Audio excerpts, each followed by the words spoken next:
some tools, and yeah, I just want to go into some of the NVIDIA tools that are available there in a slightly more detail. Starting out with debugging, I guess the single most powerful debugging tool for GPUs is printf. So printf is printf, one would think. It's not quite as simple, but you can assume that pretty much all of the basic features of printf, all the basic formatting characters are understood. It requires a device of SM20, so a Fermi device or higher, or newer. You don't need to worry about that on 30. All you have to do is, oh, sorry, yes, I need my microphone.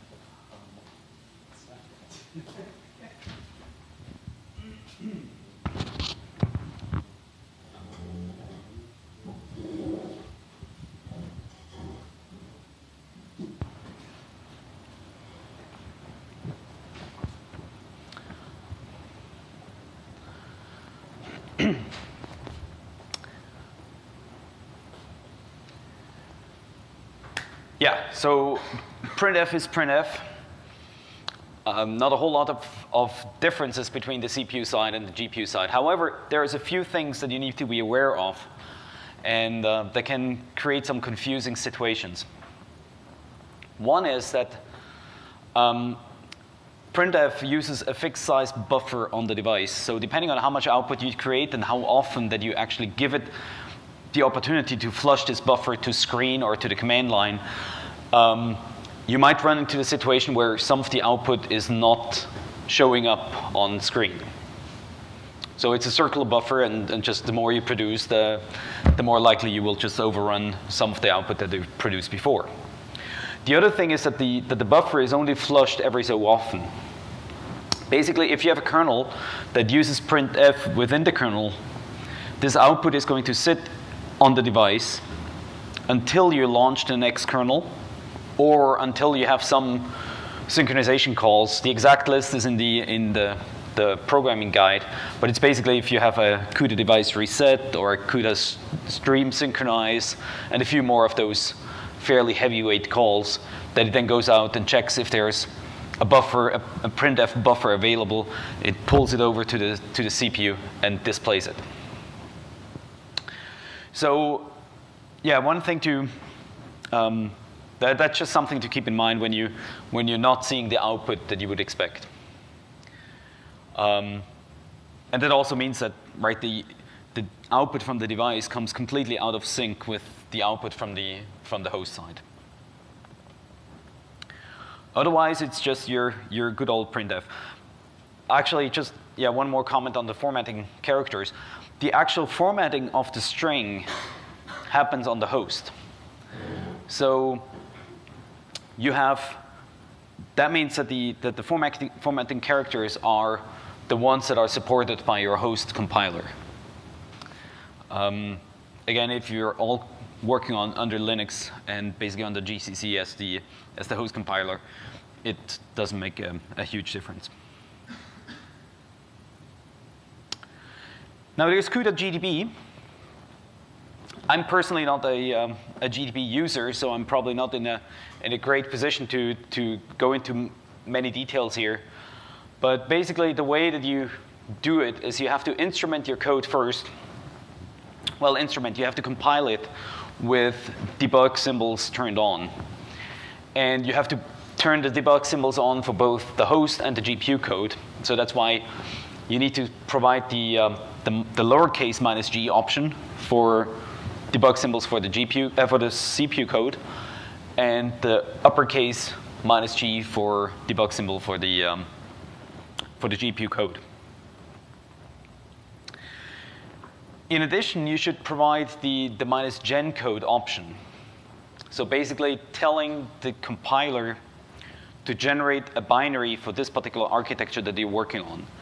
Because otherwise, your code will go through the JIT compiler again, and it's unclear whether you will lose the source information, the debug symbol information, when you go through that step.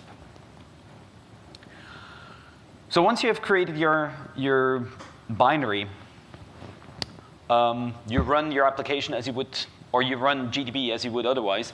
So it's CUDA GDB my application, just your binary. And then once you're on the GDB side, there's ways to determine your focus, right? GDB has this notion of a particular focus. That's one thread that you're attached to. And so there's certain state variables that you can query, like what device your current focus is on, which SM, which warp lane, and all the way down to an individual thread. And by specifying, for instance, and this will just print out what the current focus is, and by default it goes to thread 0 in block 0 in, well, thread 0 in warp 0 in block 0 on SM 0, so all at zeros. But by just providing thread, whatever, 42, well, yeah, thread 42 will allow you to put your focus now on one specific thread. And you can set your breakpoints. So you can go all the way to monitoring individual threads and walk through the application. Again, one of the reasons I'm not using GDB that often or at all is that in many cases, well, first of all, most of the kernels that I'm working on are actually fairly simple.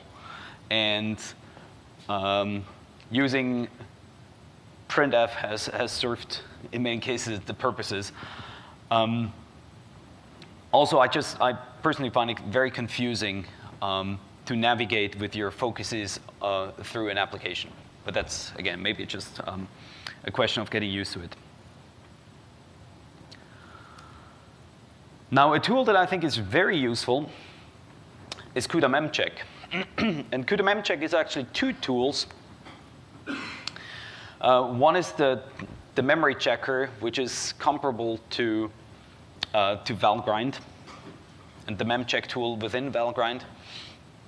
And then there's racecheck, which allows you to detect race conditions that you might have on, for instance, shared memory variables.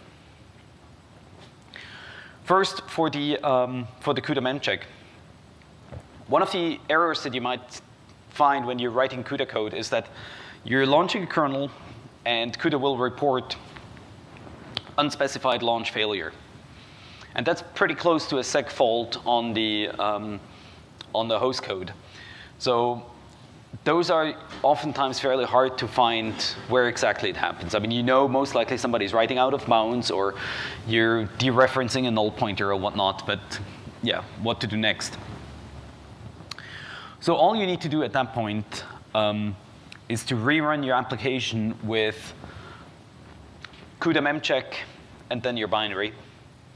And CUDA memcheck will show you the place where the problem occurred.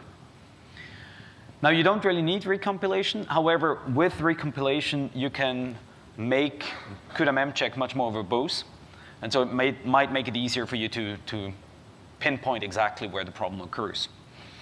In particular, there's the option, well, again, the -G for getting the debug symbol so that you actually have human-readable symbols. The other one is the line info that gives you some information about what line in your source that the problem occurred. And the rdynamic that gives you more information about which functions were called. So if you want to get a full backtrace or a full stack trace of your of the call sequence when exactly something happened, rdynamic will give you that information. The other thing is racecheck. So that's the second tool in the CUDA memcheck suite. As I said, that one of the hard problems to detect sometimes is to determine when you have a race condition between a thread that's writing into shared memory and a thread that reads from shared memory. And in some cases, you have a certain ordering, and you think that the code works. But then under certain other circumstances, it suddenly doesn't work anymore because this ordering of when the read and the write happens relative to each other is different. And so, yeah, you don't know where to look for those problems. And the race checking tool can pinpoint to those locations. So it basically keeps track of which threads access what variable, and then if there's any situation where you have a potentially undefined state, when they write and read from the same location. We have another example on using CUDA memcheck that we can play with. So with CUDA memcheck, CUDA GDB, and printf, that probably serves whatever, 90% of the cases. There's other tools out there, DDT, for instance, as a more visual debugger. But yeah, debugging CUDA applications can be a bit tricky, but yeah, that's what it is.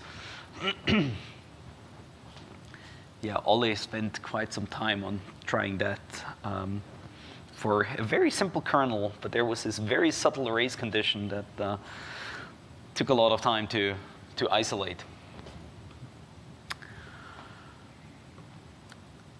So on the performance analysis, I mean, after all, GPUs are there to make code fast, so performance analysis is kind of a key feature.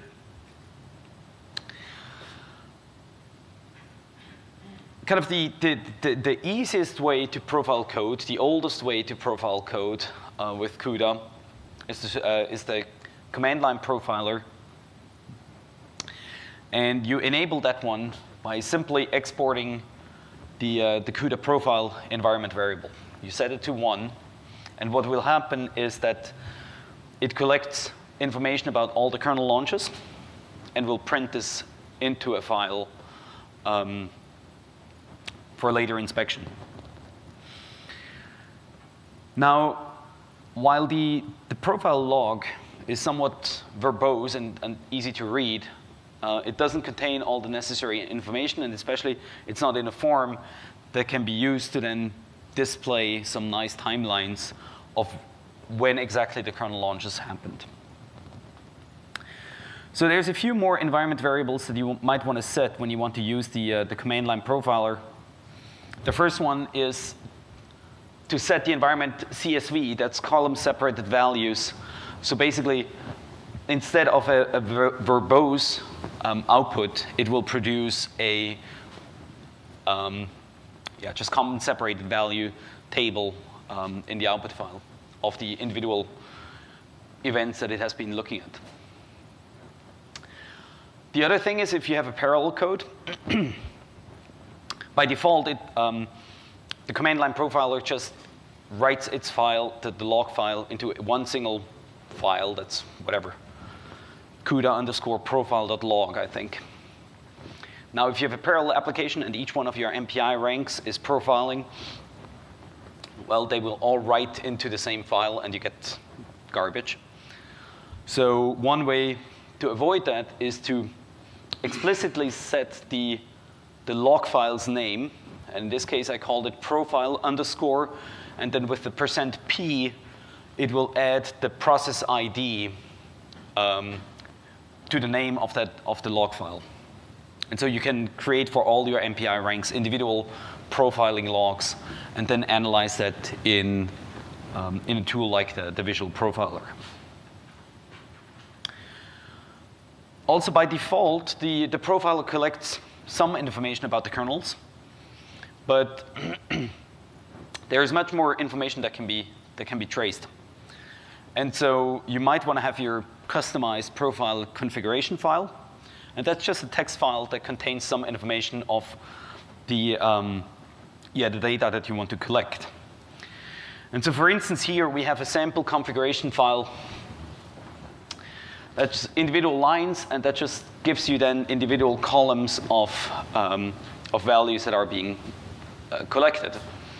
The first one being the timestamp when the GPU started its work, when the kernel was launched. Oftentimes useful is the grid size, the block size, and so on. Here we collect information about the streams, And then, for instance, the number of active warps. How many warps were actually active per SM during the execution time? So that can help you to pinpoint performance inefficiencies.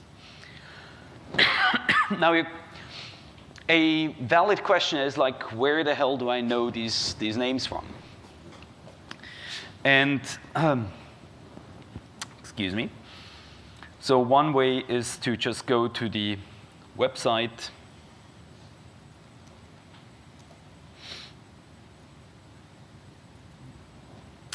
So on the docsnvidia.com website, there is the Profilers User's Guide.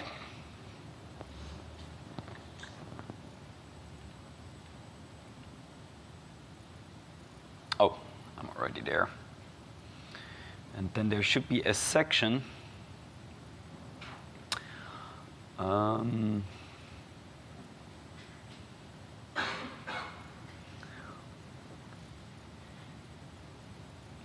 So there's a section here that just tells you all the different options that can be collected. But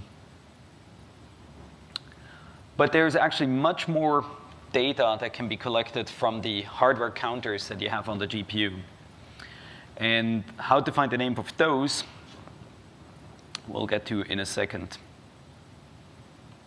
Oops, nope, not this one. This one here.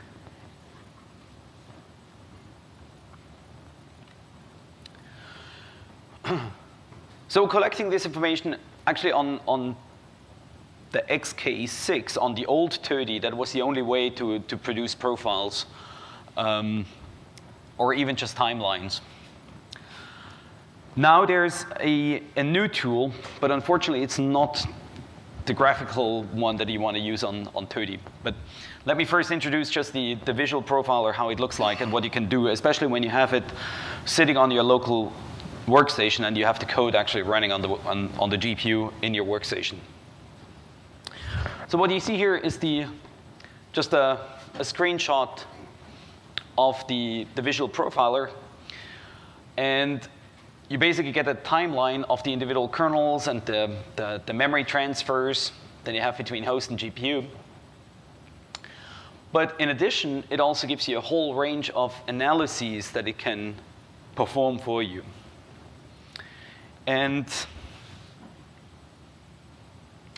so for this particular kernel, it has given us a range of pieces of information. Like it said that there is low compute utilization. The GPU is mainly idle. So that's a global view problem that has been identified. It's not an individual kernel problem. But then we also have a low compute to memcopy efficiency. So we spend a lot of time moving data between host and GPU and not a whole lot of compute there. And so on and so forth. So like that we don't have a lot of overlap and so on. So this gives you a first cut at what problems are out there, what could I look at, where can I start optimizing?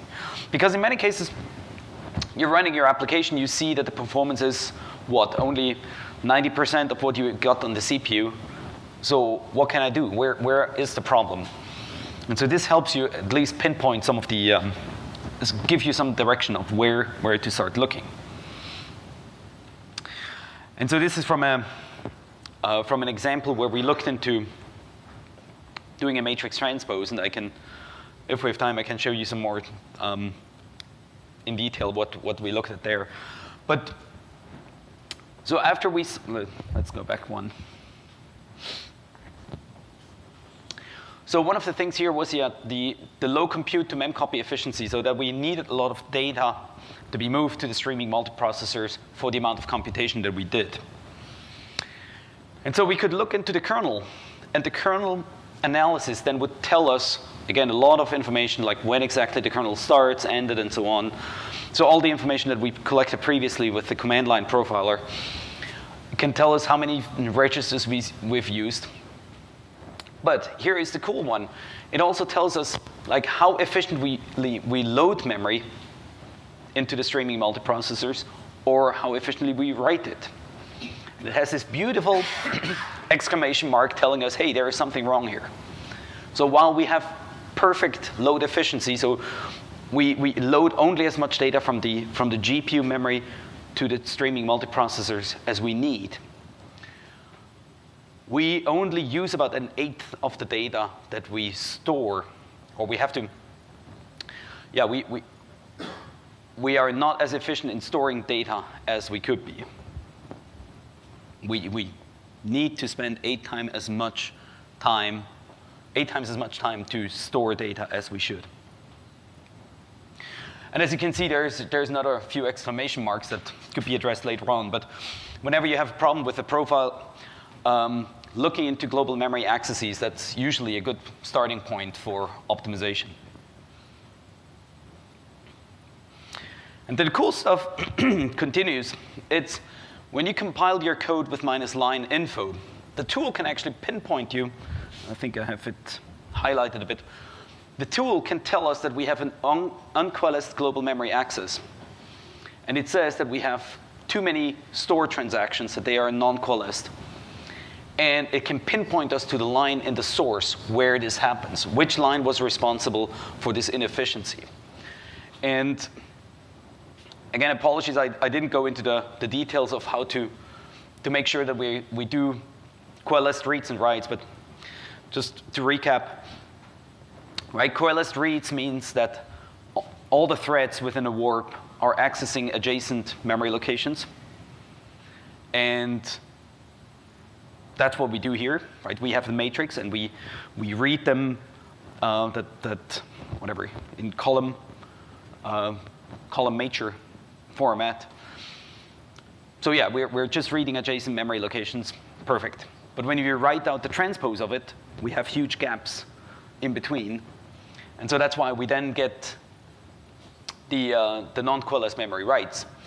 And so as you can see here, the input data, my I is the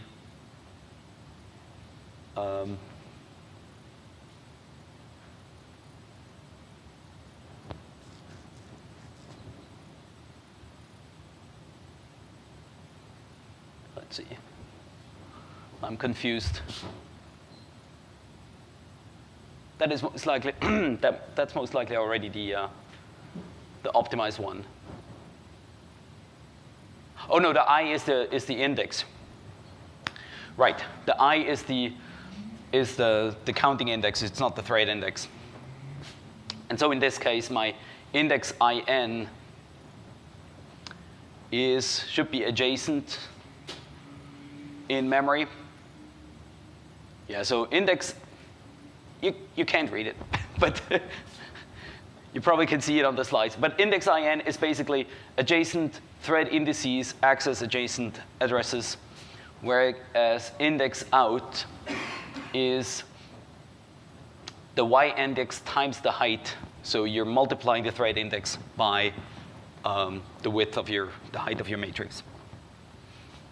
So this is a mechanism that, with NVBP, that allows you to pinpoint the places of performance inefficiencies fairly accurately.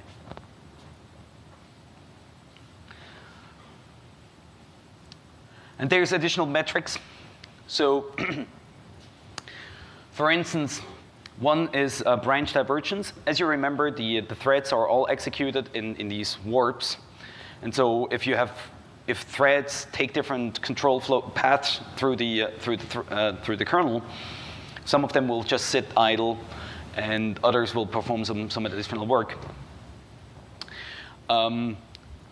The overhead of executing these unnecessary instructions, where a thread basically just has to sit idle, that's counted as the branch divergence overhead. So if you have extra work that is being done simply because you take a different branch than your neighboring thread. So this is another one of those metrics that can be extracted from NVBP. And then finally, the occupancy. So the question of how many threads are running on the device relative to the number of threads that could be running on your device is here actually fairly high. I mean, we get 90%. So that's for kernels that are memory bandwidth limited. It's one of the key metrics to look out for. Now this is NVVP. Now one of the challenges with doing these high-level analyses as we have it in NVVP is that it needs to collect quite a bit of data from the kernel that is running. On the GPU, we only have a limited set of performance counters, and we cannot, in a single run, collect all the information that is necessary to make some of these high-level analyses or high-level metrics. So we have to execute the code several times. NVVP takes care of that for you under the hood, so the graphical interface does that. However, in a batch environment, as you have it on 30, that's unfortunately not yet possible. But CUDA version 5.5 is coming out eventually, so there is hope. But the key, or under the hood, NVVP, so the visual profiler, relies on a tool called NVProf, which is again a command line interface tool that allows you to collect all the same information, but you're not getting it, currently you're not getting it in this nicely digested form. So you don't see all the, like global load efficiency is some information that you have to clobber together from different counters. Now here just a few things we can see. So the way you use the way to use NVProf, it's basically just NVProf and then the name of the binary. If you do that, then you get some just some overall statistics about your application. So an aggregate statistics of your application. So if you call the same kernel multiple times, it will just tell you how often the kernel was called, what the average and the longest and shortest execution time was, and so on and so forth. With this extra option called print GPU trace, you will actually see for every single invocation of the code, and so in this case we called 3 times the transpose, you will get the same information. Well, the information per per invocation. And so in this case, it was a bit boring because they took exactly the same time, all of them. But you can do quite a bit more fancy stuff with it. For instance,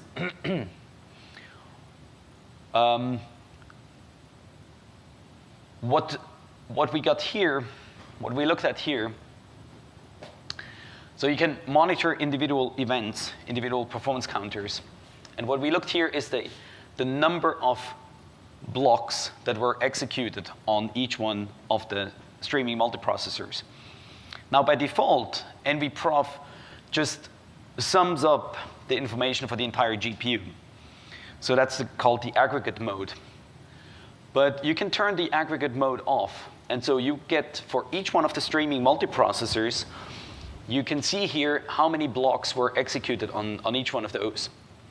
And so, for instance, if you have a problem that has a likelihood of being highly non-load balanced, highly load-in balanced, you would see it here that, for instance, one SM only executed 1 block, whereas all the other SMs executed a few more blocks.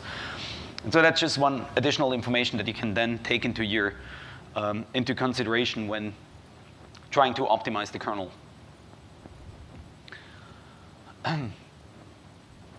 But frankly, once you're at that level at looking into a kernel, then it's probably already working quite nicely. Now, as I said, both for the command line profiler and also for NVProf, it can be a bit tricky to find out what information can I actually collect.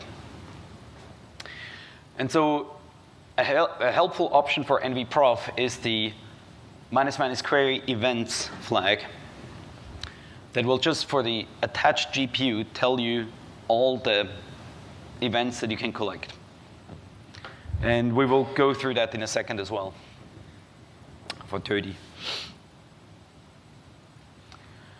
And yeah, here, well, I wouldn't have needed to go to the actual website, but in the documentation for the profiler, it tells us, for instance, what the global load efficiency, how that metric is computed. So in the NVVP, right, we had this nice GUI pop up and say we had a global store efficiency of 12%. Well, that meant that the global store efficiency was calculated as the ratio of the global store requested throughput and the global store throughput. Now, the global store requested throughput is, again, it's you can look it up in that list, what events that you need to collect in order to compute that. So it's a bit more painful right now as necessary, simply because we cannot collect for all the metrics that we want to have, we cannot collect all the information within one run. So you might want to run your application a few times to collect all the information, but you still can do it. If you have any questions along those lines, let me know, and I can try to help. But I guess bottom line here is that if you have access to NVVP and you are close enough to the machine that you can actually do a remote X connection with it, yeah, you want to use the graphical tool. And then another one is to actually instrument the code. Right, I've talked quite a bit about the different streams that you have, the streams of execution. Now there's a mechanism to insert so-called events, like small tags, into the stream of kernel launches. And you can put an event into a stream. We call it the start event, and you can put a stop event into it. And then there's a function to compute the elapsed time between two events. So that's a mechanism to compute, to measure the time that was spent inside or in a kernel within your application. It's not giving you any additional information than what you would get from the profiler. So usually this is no longer necessary.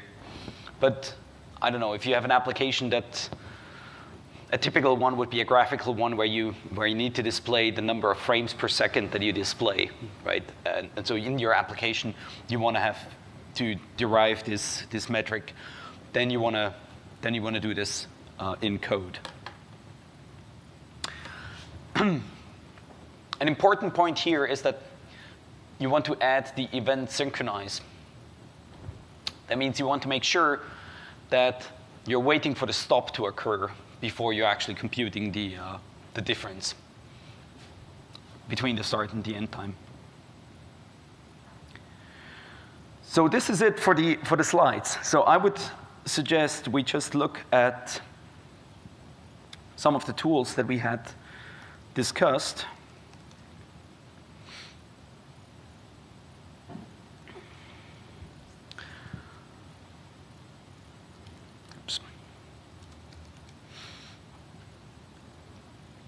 So the first one is CUDA memcheck, and for that I have sample5.cu.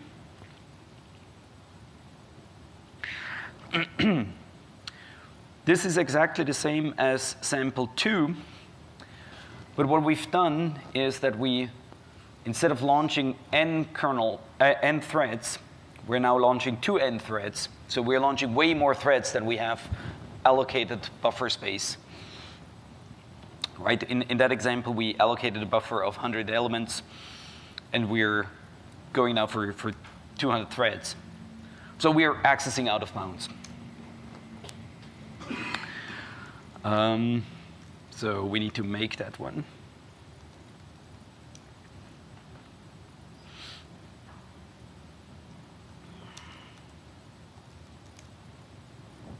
Oops.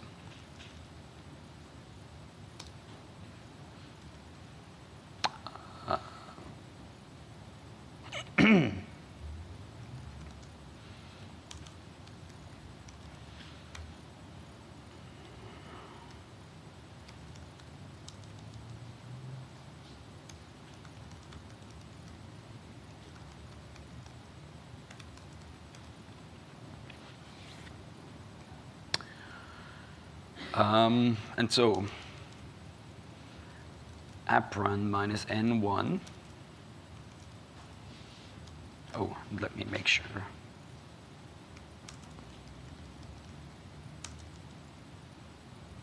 Let me make sure that I have the CUDA toolkit. Module is loaded.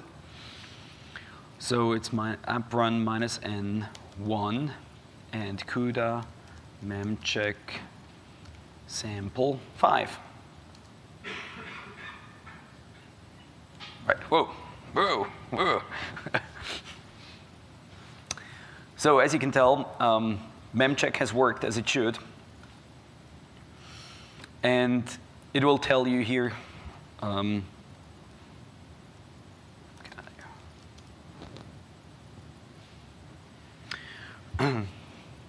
right, so it gives us some information about right, that thread number, the 200th thread in blocks, in the first block, is trying to, is out of bounds, accessing its memory, and so on. So you can use this information just to pinpoint where the problem occurs.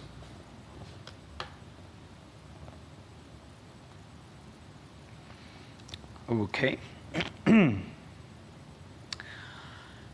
Now the other one that I mentioned is NVProf. And let's just use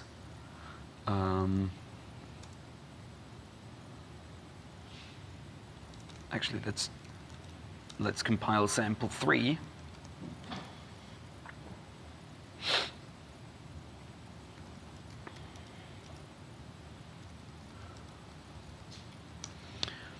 And we, oh, yeah, sorry.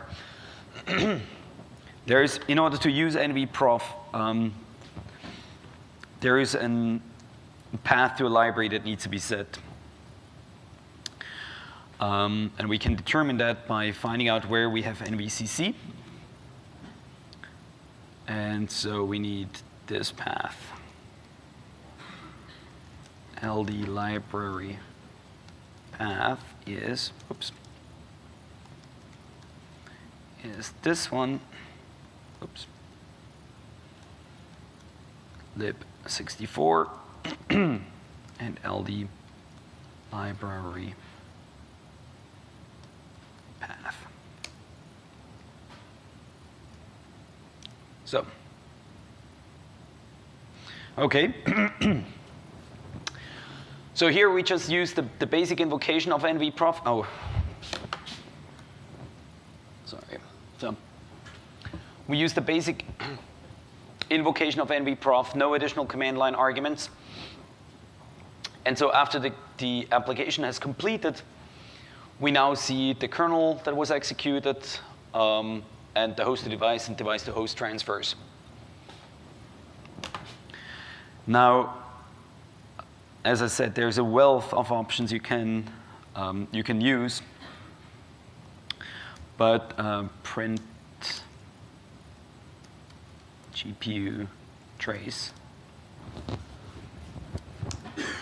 With this option, we should get a bit more information about the individual kernels. Right? In this particular case, it's a bit boring because we only launched the kernel once. So we see it down here. But we now also see when the memcopy occurs. We see the launch configuration. We see how many registers were used for this particular kernel. So quite a bit more information. And then if we want to collect more information about this particular kernel, we can do NVProf with the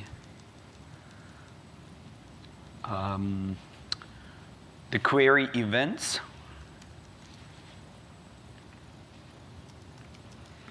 And this gives us a huge list of, of all the events that can be collected.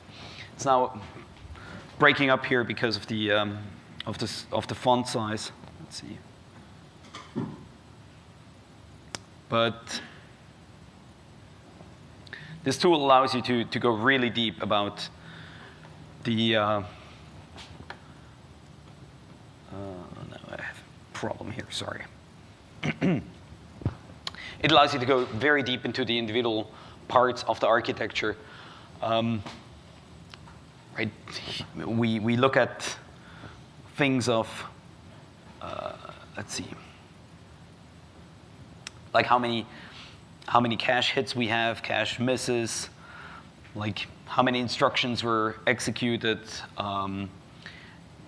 instructions launched and issued. So there's, for instance, a problem that,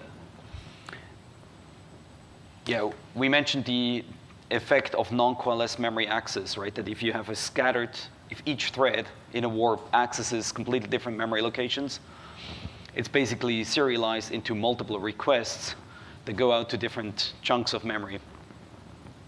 This is called a replay. Basically, you have one instruction that is being issued, but the processor executes this instruction multiple times in order to satisfy all the different address requests. And that can be very expensive, very time-consuming. And so you want to get a handle on that, well, depending on your problem, but it might be that you want to get a handle on how much replay overhead do I have. And for that, you want to monitor like the number of instruction issued versus the number of instruction executed.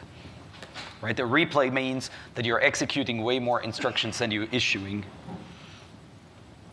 And so on. So there's just a huge list of signals that you can collect.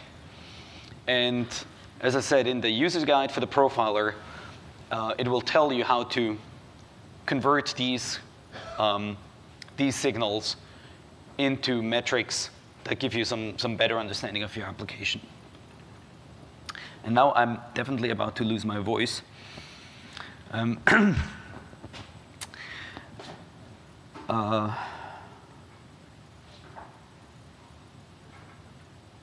Yeah, so I think those are the main parts that I wanted to show here. Have I forgotten anything? No, so we looked at the at CUDA memcheck. We looked into NVProf. I haven't shown you how to use the command line profiler, but again, that's just setting up the configuration file and setting the environment variable CUDA profile equals 1. And that's it. So I'm a bit early now. I would suggest, we continue to look into the samples, or if you have any questions, this would be a perfect time to start asking them. And, or I'd also be very interested in just hearing about your applications or your challenges that you're facing. I know from some of you what they've looked at and what problems that they've encountered. If you guys have any particular concerns, or I'd be very interested in hearing about that. Okay, thanks very much.